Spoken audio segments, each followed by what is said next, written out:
Hello, Kathy here. Before today's show begins, I'd love to share some news. In these past weeks, you've heard me talk about my book, The Most Powerful You, and the video companion course that we created. Well, now I'm so excited that we are launching a live version of this course, complete with 8 weekly online coaching calls with me starting May 12th. This live version allows me to work together with a group of women from around the world to directly expand your leadership strength, communication skills, networking abilities, negotiating, your executive presence, and help you overcome the imposter syndrome that impacts 75% of executive women today. If you're facing anything that you feel is in the way of your highest, most rewarding career potential, then this is the place for you. Please do check it out at mostpowerfulyou.com/live course and sign up by May 4th to save $500 and get some really great bonuses too. Thank you so much. I hope to see you there. We've been told to do it in a certain way and you do it right or not at all. And it's that mindset that really derails people. And the joy choice is the antidote to that. Hello, everyone. This is Kathy Caprino, and welcome to my podcast, Finding Brave. I've created this show for everyone who longs to create something bold and brave in their life, to rise up, speak up, and stand up for who they are, and to reach their highest and biggest visions. Each week, I'll be speaking with inspiring guests from all walks of business, leadership, entertainment, the creative arts, and the entrepreneurial world. And they'll be sharing their intimate stories of finding brave and offer their best strategies for building your most rewarding, joyful, and meaningful life, business, and career. Hello, everybody. Welcome to another episode of Finding Brave. How are you? This is coming to you April 28th. So we're recording this on March 1st. The world is in a tough place. I'm almost afraid to wonder what will be happening in April. And, while this is not a political show, I feel like everything I'm doing right now, I need to say. Sometimes when the world is going through these things, it's hard to do business as usual. That's very hard for me because, my heart is breaking for everyone involved in this situation. However, we want to be fully present today and in what we're doing, because these messages on this podcast, I find them incredibly life-changing. I hope you do too. And I think today is not an exception. I think you're going to love it. And you're going to love our beautiful guest, Michelle Segar. Thank you, Michelle, for taking time during your crashingly busy book launch to join Finding Brave. So grateful. Thank you for having me. I'm so excited to be here with you and with your community. Thank you, dear. So, I'm going to tell you all about Michelle, but first of all, I want to tell you what this episode is about. And we're calling it The Joy Choice. Finally achieve lasting changes in eating and exercise, which is all about Michelle's new amazing book, which is research-based, proven, incredible framework. And I want to tell you all about Michelle.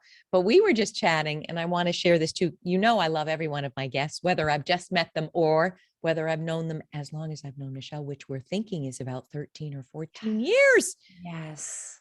And, I want to say every conversation that I can remember that we've had has been an eye-opener for me in some critical way, in some very useful way. So thank you for the work that you do. Oh, so good. All right, people, let me tell you about Michelle. Michelle Segar is an award-winning scientist at the University of Michigan with near 30 years studying how to help people adopt healthy behaviors in ways that can survive the complexity and unpredictability of the real world. Wow, there it is in a nutshell. In her latest book, The Joy Choice, How to Finally Achieve Lasting Changes in Eating and Exercise, Michelle explains that much of what we've been taught about changing our behavior is simplistic, outdated, and misguided for many of us. She shares a fresh, joyful, brain-based solution that breaks the rules of behavior change so we can finally change our behavior for good. All right, I cannot wait to dive in. The very first thing I want to ask you, Michelle, is why did you write this book now? Because this is your second book, right? No Sweat was your first. Why this Right. book now? It's such a wonderful question because I didn't think I had another book in me. I had no purpose for another book, because the last book was the culmination of 20 years of my, my passion and purpose and professionally. But over the years, I started hearing whispers of, ooh, this is important. People should know this. And about 5 years ago, I got the whisper turned into a tap, tap, tap.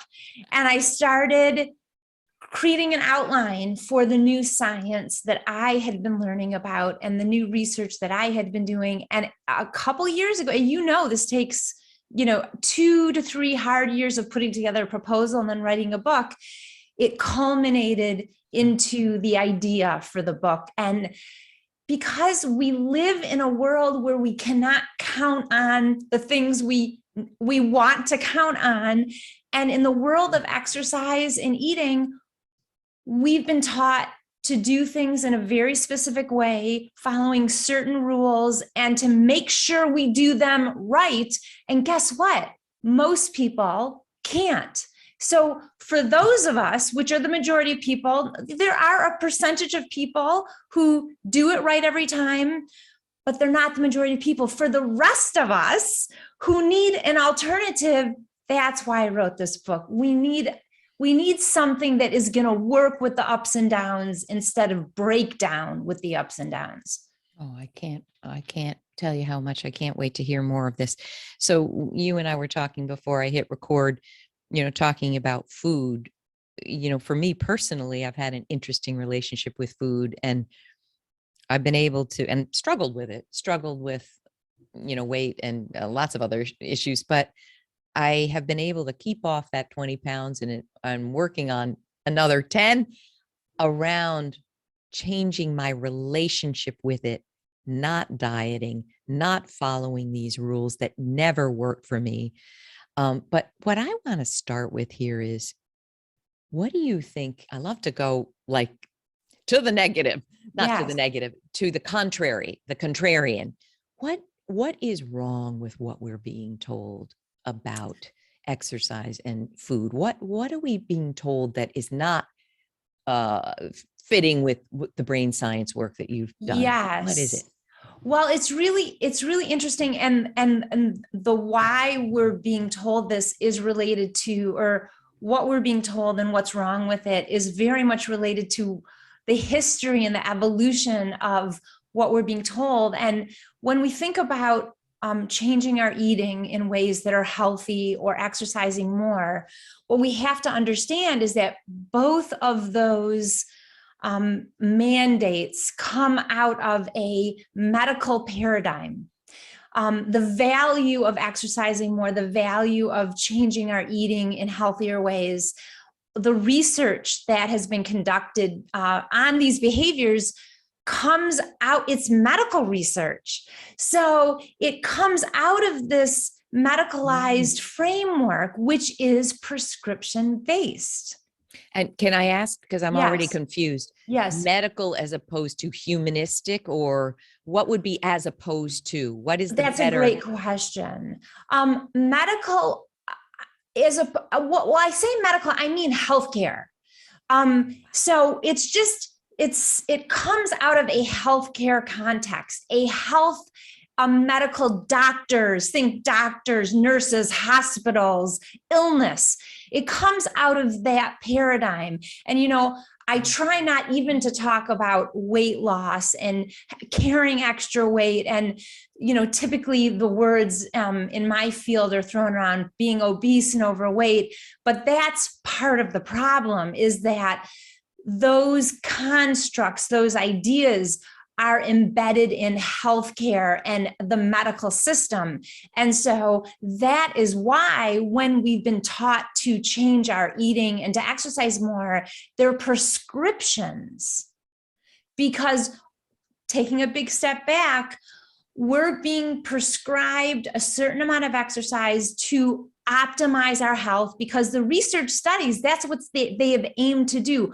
We are being prescribed a certain amount of food to eat, certain types of foods, because of the chemicals they have, the good chemicals and the bad chemicals. Avoid the bad ones, optimize the good ones, coming out of clinical research that has identified certain things. So let's take a step back and think, it's prescription based. So it has nothing to, you said, as opposed to what? As opposed to who we are, how we live our lives. That is irrelevant to the ways we've been taught to change our eating and exercise. It's all about the prescription. And the problem is, we are not cells in a petri dish that need to react in a certain way to certain doses. We are complex, emotional people, human beings that live complex lives in a very complex world. And so it's so much more complicated than eat that much,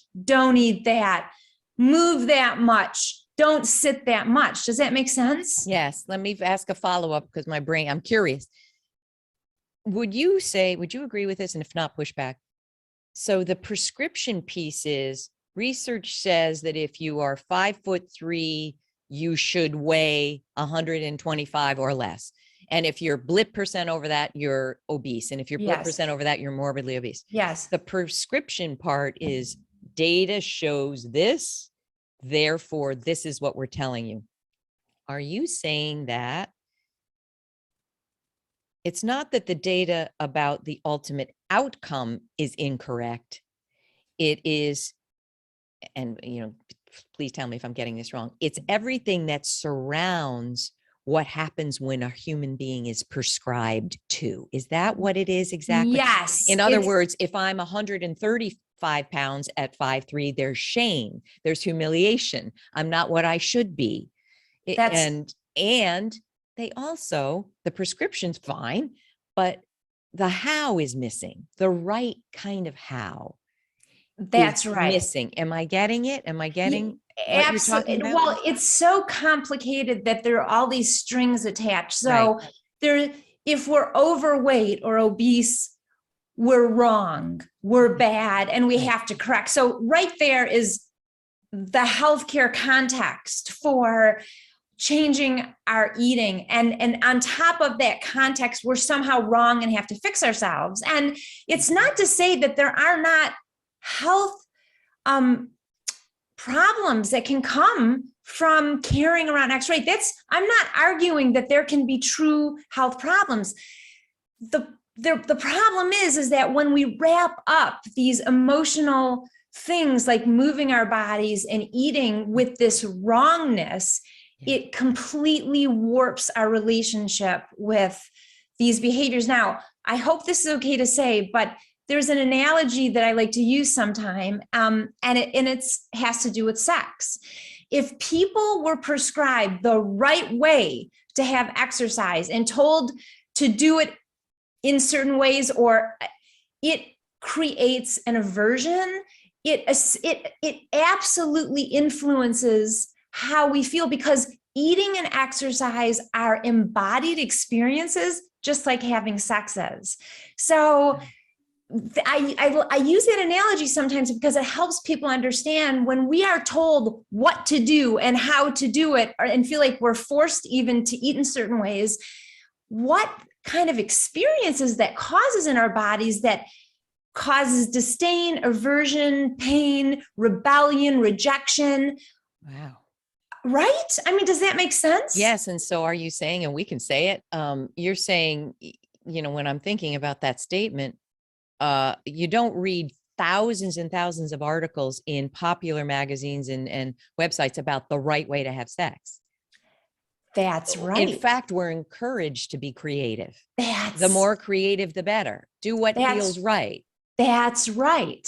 That's right.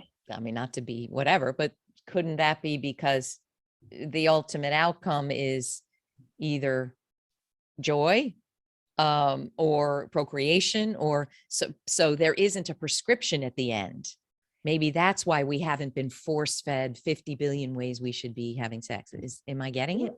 Well, I think it does have to do with the objective, but there's this human brain piece, human being piece that we haven't been taken into, that hasn't been taken into account when it comes to eating and exercise. We've been prescribed them like medications instead of these nutriments that we give our bodies. Moving is a gift. But if we view it as a punishment, not only don't we want to do it, but it converts something that absolutely could give us energy and help boost our mood into something that we have an aversion to and don't want to do. So That makes me it's cry. it's very sad. And and then the research, this is something that I studied a long time ago, which is what reasons are associated, which motivations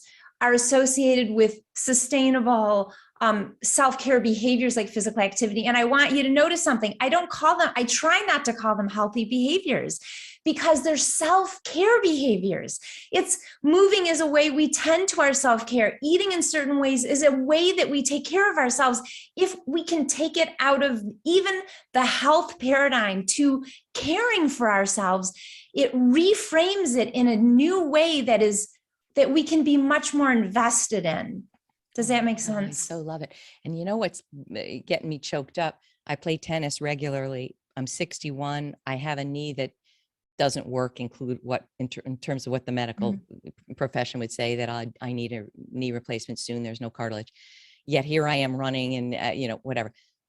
Part of what you're saying is touching me, that at 61, the way the world talks about how you should get in shape doesn't work for a 61-year-old body that has broken parts. That's right. And I notice if I'm watching athletes or, even in my tennis clinics, I somehow internalize shame that I can't do some of what these people who are 25 and 45 in my clinic can do. And no one's making me feel shame. It's this that you're talking about, that there are so many shoulds. Kathy should be able to do this. And so even though you know that you have a limb or a joint that is compromised, me still feels less than. Is this part of the whole thing that you're talking about? Yes. And, the other thread in this conversation is that when there's a should or a which ties into kind of a one size fit all, a criterion, all or nothing prescription. So that gets back to the earlier comment that we've been told to do it in a certain way, and you do it right or not at all. And it's that mindset that really derails people. And that the joy choice is the antidote to that, because most of us don't live in a world where we can control everything and do it right every time. And if that's the only option, black or white, all or nothing, well, then those of us who can't do all the time, well, there's no other option but failure. And that doesn't have to be an option. And so you are so right. There are people in my life that are on keto, that are on intermittent fasting, and they're making huge, some have made fantastic leaps and bounds and feel healthy and wonderful. But some, when they fall off, they really feel terrible. I had a bad day today. So, all right, I think we've identified everything that's wrong. So Michelle, let's say someone comes to you to show me what to do. Not right and wrong. That sounds prescriptive. What's the loving self-care way of approaching this? I would like to drop 30 pounds, someone says. What are the right ways? I mean, that's your book and everyone should read this book. But what are the key principles that you're teaching here that we can take away here? Well, one of the very counterintuitive messages that I start the book out with, that is still considered, it's becoming more commonplace to hear about it, but my work with clients, and especially my research and the mounting research of this, is just becoming a truth. May not be quite there yet, but when you connect changes in eating and changes in adopting exercise into your life, when you link those with trying to lose weight with this explicit weight loss goal, it contaminates your relationship with it. So the first thing that I would do is I would ask this person, well, have you tried to lose weight in the past through, changing your diet or exercise, your food plan or exercise? And everyone's going to say yes. Right. And I'm going to say, has it worked for you long term? And most people are going to say no, because otherwise they wouldn't be calling me. Right. And so I ask people, would you like to keep doing the same thing and getting the same result? Or would you like to try something new, and something that research suggests is actually going to help you develop a positive, lifelong partnership with these behaviors so that you can stick with them long term? And it's kind of an obvious answer, but it's really important to take people through that logic, because otherwise there's a fear about changing the approach. If you ask people, have you done this before and have you stayed motivated? And they say no. And of course they know that they've done it tens, if not hundreds of times. Then you have to ask yourself, why am I continuing to do it this way? So what I ask people to do from that point is, my goal is to help you learn how to sustain these changes, because that's the only way you're going to be able to achieve any goal that you have for becoming more physically active or eating in better and healthier ways. So there's this, yeah. You know what this reminds me of? I don't mean to cut you off. I sometimes say to people, and I coach career women, let's make you right instead of wrong. If you've tried this 52 times and it's not working, let's make you right. It's not going to work. And it's not that you're blowing it, you're not committed, you're not diligent. It's not going to work. It's inherently going to fail. Let's do something different. What do you think? Yes, but the thing is, the thing is that people blame themselves, right? Because, that's why I say, let's break the rules of behavior change so you can change your behavior for good, because the rules of behavior change that we've all been taught for decades set most people up to fail. So it's not our fault. And that's one of the biggest things. We have to be able to let go of that and externalize the sense of failure, because it truly isn't. But society has made us feel, or people don't want to go to the doctor sometimes. And this is I don't mean to, criticize Judge. Clinicians. No. Many clients tell me they avoid going to the doctor because they feel shamed, they feel judged. And, this is a systemic challenge within healthcare that I know many health systems are dealing with right now, but this is a truism. So we want people to right the situation, and the science guides us. The science is there to guide us to a new and better way. I mean, that's the good news, is that we're not blindfolded trying to find our way. The science is there to guide us. So that's really good news. It's like you're going for a revolution here, and I love it. All right. So people are saying, I have a psychic way of knowing what my listeners are saying. Yes. Are thinking, okay, she convinced me. Thank goodness it's not me. I can let go of that. All right. Now, what do I do? So are there ways, and you talk about choice points. And, of course, whenever we read anything, we internalize it to what, we project our own. But I have so many choice points in the day. For instance, when I'm bored, or someone made me mad, or I just finished, like I did, an 1.5-hour webinar and I'm tired. I'm in the kitchen about to put chocolate in my mouth. That's a choice point for me. Yes. Often the old me would say, I fail and the chocolate's in my mouth. I won't say fail, but I can't wait to tell us about, because I think these choice points are where the best laid plan fails, even if we're prepared for it. I mean, I remember going to my nutritionist, who I adore, and I said, okay, I'm doing this detox phase, but I'm going to see my daughter in Maine, and we go out for lobster with butter. and French fries. What, not fries, but what do I do? And thank goodness she's like, you're going to have moments where you're not going to follow this thing. But she said, try to avoid trigger things or, let's say I love wheat thins and I can't stop. Try to avoid that if you can. But I'd love to hear, and you talk about habit formation and choice points. Can you just give us, as if you had an audience of 2,000 people, which you do, what do I do differently? I would love to drop some weight. I have some challenges with particular addictive things like chocolate. And now we know, doesn't science show us chocolate can be as addictive as heroin sometimes in our system? Is that not right?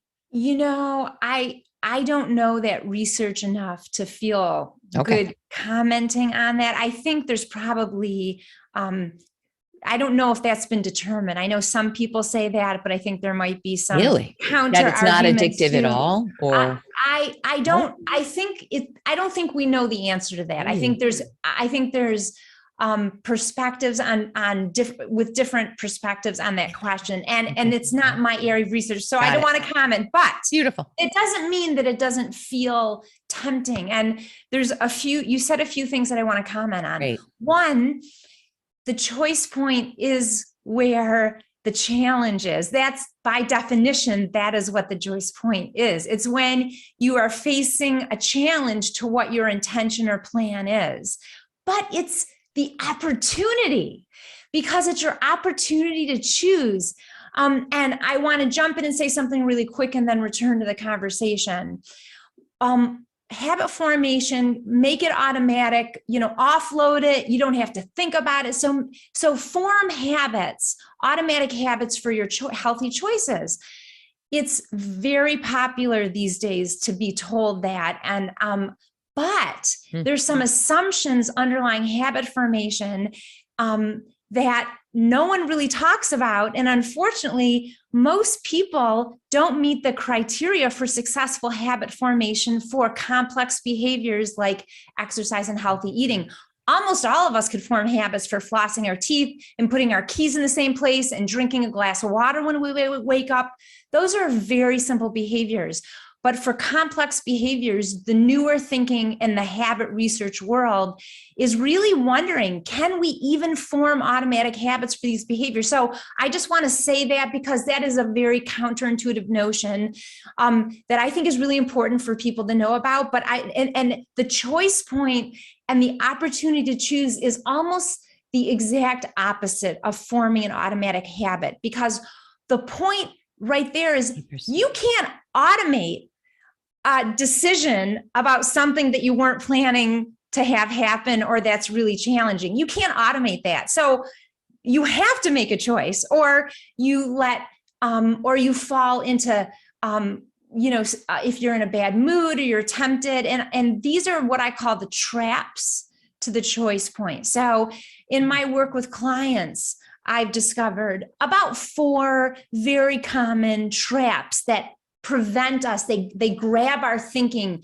They rob our choice. And the first one is temptation, like the chocolate. It's tempting, right? I want chocolate. The second one is rebelling.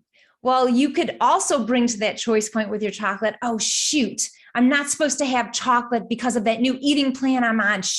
Darn it, I deserve it. I'm going to eat that chocolate. We are actually motivated as human beings to rebel when we feel that our freedom is removed. And if that isn't a good argument against dieting, I don't know what it is. Wow. Then there's accommodation. And I know you share this challenge. Accommodation is when we consistently subsume our own self-care needs below those of others. And it's not sometimes, it's consistently, so that if you're at a party and you're really trying to follow an eating plan and you're doing a great job and you feel really good about it, but everyone else is celebrating and you feel like you need to eat something that you actually don't want to eat to accommodate the celebratory needs of others, that's an example of a trap.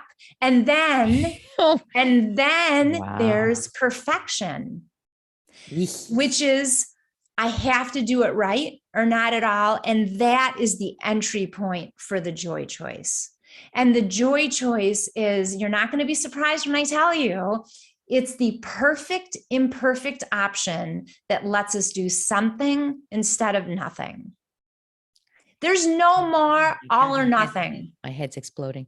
I mean, every one of these shows us, like, for instance, and before I forget, I need to go back to what is a complex behavior versus, Yes. I want Sure, you to flesh that sure. out. But when you have this perfection thing, which, I mean, everything you're saying, the accommodation, let's go there. How many of us, I would love you to write me on LinkedIn, and when you see this and say, yes, yes, yes. I can't tell you how I have a lot of people that love food who are in my life, that it's a celebration to even make food. And carbs don't feel good on me, that I feel inflamed, and yet they're bringing out the chips and I love it. I'm not blaming other people. I literally feel badly if I'm not partaking, because it seems like they feel I'm not part of the celebration if I'm not. And I like to drink, don't get me wrong, but if I'm not drinking, or I'm not, there's pressure that we feel. Now, in the coaching world, we have to take responsibility. Sometimes it's self-imposed pressure. That's right. Nobody gives a That's hoot right. if you're having a That's drink right. or, guacamole, but you feel you have to. Well, you got to get hip to that. But the accommodation piece, the perfection piece, that, well, I had one chocolate, darn it. I mean, I've had that moment, or I try not to eat too late at night. Well, I already did. So what the heck? Let's go. So ridiculous. If there's no, if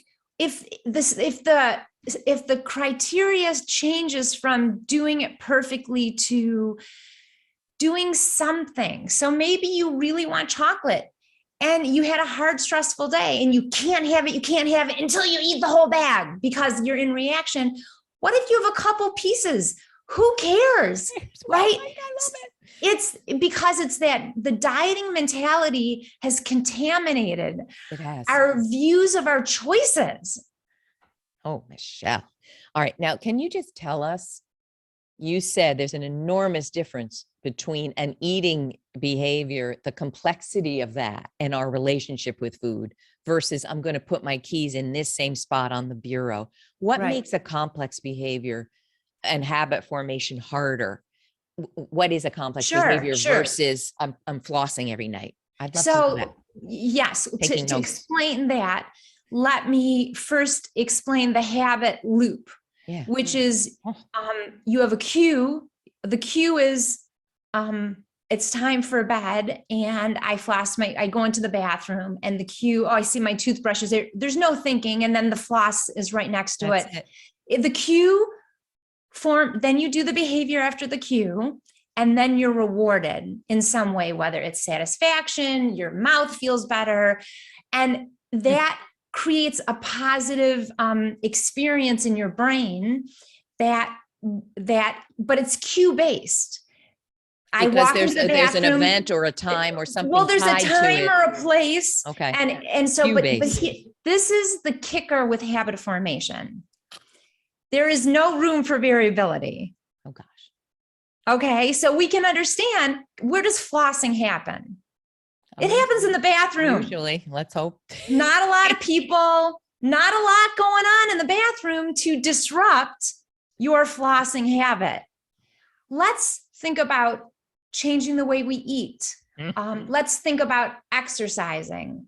That doesn't happen, neither of those two behaviors, for the most part, happen in the bathroom. It happens in our day where there's people and there's unexpected meetings and there's dog vomit and there's a friend who needs help and an aging parent who needs to speak to you on the phone. The list goes on and on. So when I say a complex behavior, it's got different parts. So if we're talking about eating in healthier ways, we have to plan food, we have to purchase it, we have to prepare it, we have to cook it, serve it. I mean, clean it up. There's a lot of aspects of it. If you think about exercise, there's a plan, there's a place, there are components of initiating it versus actually following through. And so there are all these components. And so it's not that some people, my husband has an exercise habit. Okay. So there are some people who meet the criteria, but that is a symptom of his whole personality. He is disciplined. He wakes up at 5:30 a.m. every day, no matter what. He sleeps in his exercise clothes. So there is no thinking. Wow. He wakes up, goes downstairs. He doesn't even have to leave the house. So, and that is who he is. And I have his permission to talk about him, and I love him dearly, but he's an example of someone that I would call a habiter, someone who's super disciplined and does everything they say they're going to, very organized. And people who are unhabiters like me, who might not be as organized, who might be a little messier, who also manage the lives of other people. Those include, well, it's not to say that habiters can't be managers too, because my husband manages other people in his lab, but the more people we manage, the more room for the unexpected to come in. And so that is one of the assessment tools that I like people to ask themselves is your life set up in a way, your daily life context, where things run according to plan most of the time? Those are the people who are more likely to be able to form habit for more complex behaviors. But again, habit formation is based on the loop. If you mess up the cue, there is no habit.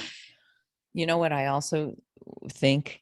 I think I'm a habiter when it comes to business, because I'm serving other people and I have a team, and I'm not going to let them down. Yes. So I'll be up at 1 in the morning, sending that final, Slack note, because I know they're waiting for it.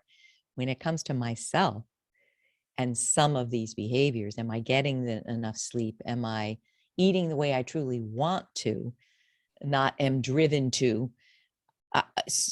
Maybe I'm an unhabiter, meaning I think that there's a relationship with ourselves and others, and there's a relationship with ourselves and ourselves, and we can be different in those different relationships. Absolutely. Right?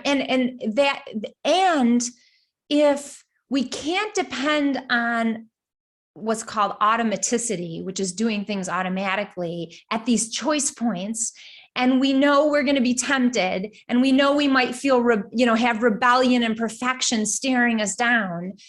The only way we are really going to be successful is to learn at these choice points how to navigate them in ways that will let us be consistent over time. And that's what the book is about. It's about helping people, and we can support our brains in the process. That's the other thing, is that we can simplify things.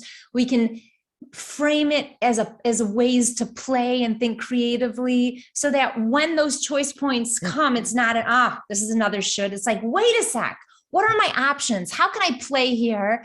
And then I'm going to pick the joy choice. And the joy choice lets me be consistent, which lets me stay in sync with myself and the rest of my world. It's not about perfection. It's not about all or nothing, because that doesn't work for most of us. All right, 2 more questions, then I have to let you go. One will be, can you give us 3 concrete, practical strategies that someone listening saying, yes, but I don't know what to do to make the joy choice, in a minute. But I got to ask you something contrarian here. I think sometimes these things that go big, the medical community and diets saying you're too fat, just lose weight, is because there's a simplicity to them. And what I'm saying here is, I just got off the phone doing a whole thing on building a coaching business. It's not easy. It's complex. Right. I think there's a lot of marketing gurus making millions of dollars saying, do this one silver bullet, and make $100,000 next month. That's nonsense. Right. You're not going from 0 to 100,000. It's a lie. But people want it simple. Just let me ask you this. Is it possible that the joy choice can have a little more complexity because you're choosing different things? Could it be a little more, you're asking more of yourself to do it this way, but it's going to be successful this way? So am I making sense? Well, I think you're saying that, yes, I agree with you. People want simple things. That's human nature. Give me the Nutrisystem. I'm not trashing Nutrisystem, but give me the how diet. Many times are you going to hit your head with the same half glass of water, and that keeps spilling? Well, how many times are you going to do something? At some point, if you really do want to be successful, you have to ask yourself, am I going to buy the Brooklyn Bridge again? That's it. Okay, so that's one thing. And the other thing is that I wouldn't say the joy choice is, it's not complex. I designed it actually to be simple and fun and playful because we have to want to do it. We do have to think, because that's the only way we can compare options. That's to it. figure out what we want. Options, thinking. Do I want this? It's awareness, isn't it? It's getting out of a somnambulant, whatever the term is, just sleepwalking through your life.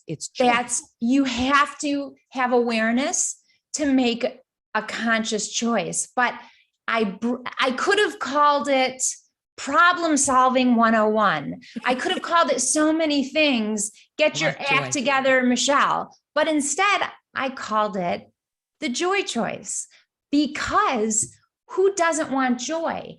And it's joyful because we don't have to be perfect. Who raised their hand for anyone who feels joy when they hear they don't have to be perfect?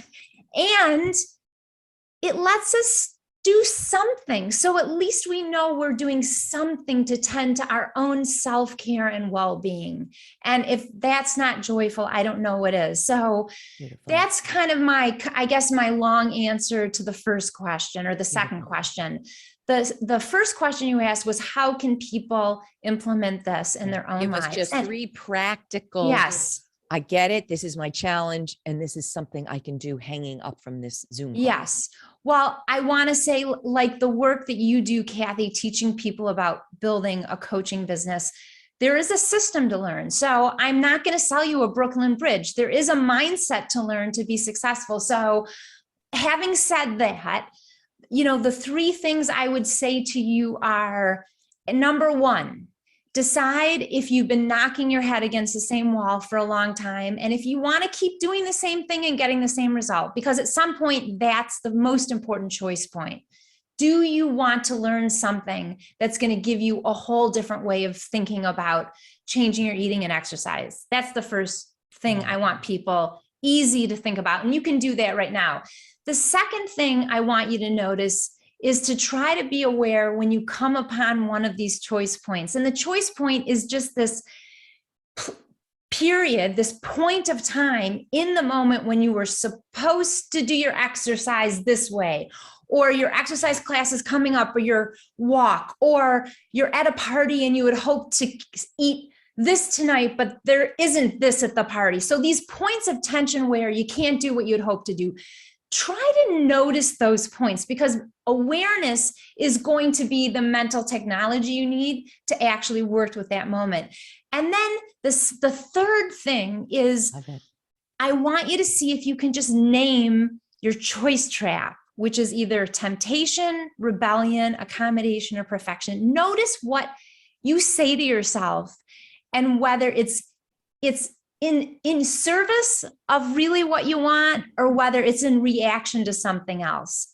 And that's kind of, I would say, the foundation for the platform for a whole new way of thinking.